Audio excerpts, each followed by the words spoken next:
कुछ लोग हैं जो भारत के का विकास जितनी तेजी के साथ हो रहा है उन्हें रास नहीं आ रहा है, उन्हें अच्छा नहीं लग रहा है। सबके बास तो हम हैं, भारत कैसे इतनी तेजी के साथ बढ़ रहा है। और बहुतों के द्वारा यह कोशिश की जा रही है कुछ ऐसा किया जाए ताकि भारत में भारतवासियों के हाथों से जो चीजें तैयार होती हैं वह दुनिया के देशों में जाएं तो उन देशों में बनने वाली चीजों से वह महंगी हो जाएं, ताकि भारत की धरती पर भारतवासियों के हाथों से बनी हुई चीजें जब महंगी हो जाएंगी तो दुनिया के दोस्त को लोग उसे नहीं खरीदेंगे। यह कोशिश की जा रही है। लेकिन बहनों भाइयों, भारत जितनी तेजी के साथ आगे बढ़ रहा है, मैं पूरे विश्वास के साथ कहता हूं कि भारत को अब दुनिया की कोई ताकत विश्व की एक बड़ी शक्ति बनने से रोक नहीं सकती है। जहां तक रक्षा क्षेत्र का प्रश्न है,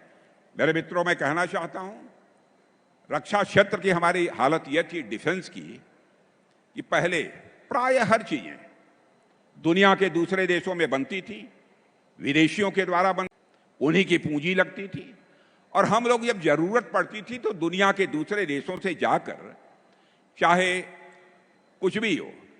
हवाई जहाज हो, हथियार हो, प्लेटफॉर्म्स हो, जो भी हो, सब कुछ हम दुनिया के दूसरे देशों से खरीदते थे। लेकिन आज मैं आपको जानकारी देने के लिए आया हूं बहनों भाइयों, अब हम इनमें से बहुत सारी चीजें न केवल भारत की धरती पर बना रहे हैं, न केवल भारतवासियों के हाथों से बना रहे हैं, न केवल हम अपनी आवश्यकताओं को पूरा कर रहे हैं, बल्कि हम दुनिया के दूसरे देशों को भी हम एक्सपोर्ट करने का काम कर रहे हैं, उनके पास भी हम भेज रहे हैं। दुनिया के देश सब हमारे सामान को खरीदने का काम कर रहे हैं।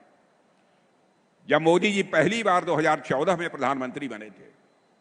तो उस समय भारत के डिफेंस आइटम, रक्षा उत्पाद की चीजें दुनिया के देशों को केवल 600 करोड़ रुपए की एक्सपोर्ट होती थी, माने जो दुनिया के दूसरे देशों के लोग खरीदते थे। बहनों भाइयों, आपको जानकर खुशी होगी, अब हम 24,000 करोड़ से ज्यादा का डिफेंस आइटम अब एक्सपोर्ट कर रहे हैं। यह है भारत की ताकत, यह नए भारत का यह नया रक्षा क्षेत्र है।